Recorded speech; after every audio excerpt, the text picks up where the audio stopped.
Assalamualaikum warahmatullahi wabarakatuh. Perkenalkan, nama saya Sofia Melinda dari kelas DKI 1C. Saya di sini akan menyusun materi sejarah dakwah di semester 1. Pada materi yang pertama yaitu tentang pengertian ruang lingkup sejarah dakwah. Kata sejarah diambil dari sajarotun yang artinya yaitu pohon. Mengapa demikian pohon? Itu adalah sebuah filosofis.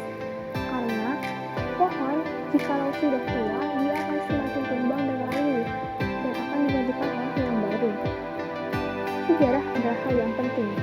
Kita tidak akan menjadi besar, kita tidak akan belajar tanpa menengok ke masa lalu. Materi yang kedua yaitu dakwah sebelum Nabi Muhammad SAW. Dakwah dimulai sejak sebelum Nabi Muhammad. Ciri-ciri dakwah sebelum Nabi Muhammad yaitu pertama, mengajak untuk mentauhidkan Allah. Yang kedua, yaitu bersikap mahariyah yaitu di kawasan tertentu. Yang ketiga, yaitu Rasul selalu dibantu oleh Allah dengan mukjizatnya. Pendekatan yang digunakan yaitu pendekatan struktural dan kultural. Di materi yang ketiga yaitu dakwah Nabi Muhammad SAW.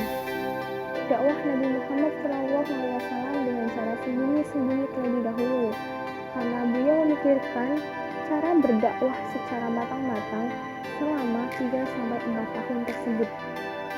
Karena beliau memperhitungkan atau mempertimbangkan secara matang dan tidak tergesa-gesa dan kontekstual. Materi yang keempat yaitu dakwah pada masa Khulafaur Rasyidin. Setelah Nabi Muhammad SAW wafat, dakwah beliau dilanjutkan oleh khalifah, yaitu Abu Bakar As-Siddiq, Umar bin Khattab, Utsman bin Affan, dan Ali bin Abi Thalib. Keempat tersebut disebut dengan Khulafaur Rasyidin, yaitu kader-kader terbaik Nabi yang memimpin selama kurang lebih 20 tahun. Cara pemilihan 4 khalifah ini ada yang dilakukan dengan musyawarah dan ditunjuk langsung. Materi yang kelima yaitu dakwah pada masa dinasti Umayyah.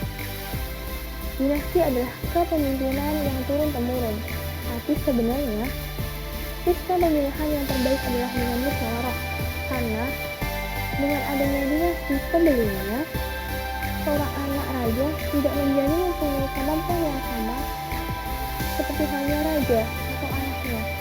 Karena hal itu terkesan adanya otoritas.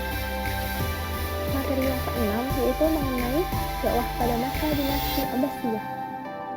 Peradaban Islam itu dibangun dengan ilmu pengetahuan, dan pada masa dinasti Abbasiyah ini ilmu pengetahuan sangat berkembang pesat, seperti halnya beliau Al-Khawarizmi, Ibnu Sina, Al-Farabi, Al-Kindi, dan lain-lain yang memberikan sumbangsih di masa Abbasiyah. Dinasti Abbasiyah didirikan oleh Abu Abbas As-Sofah pada tahun 132 Hijriah dan memimpin selama 5 abad. Masa keemasan terjadi di masa Harun al-Rasyid.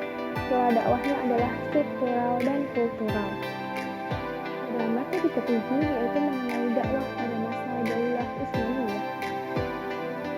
Turki Utsmani didirikan oleh bangsa Turki dari kabilah Oghuz, memimpin selama 7 abad dengan 38 sultan. Masa kejayaan yaitu terjadi pada masa Muhammad Al-Fatih. Tentunya karena wilayah kekuasaan yang sangat luas, penduduk yang heterogen, lemahnya para penguasa, korupsi, stagnasi ilmu pengetahuan. Materi yang ke-8 yaitu mengenai dakwah Wali Songo. Datangnya Wali Songo dengan berbagai metodenya. Salah satu ciri dakwah Wali Songo adalah bertahap.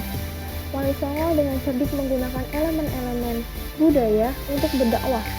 Tugas Wali Songo sesuai dengan keahliannya masing-masing.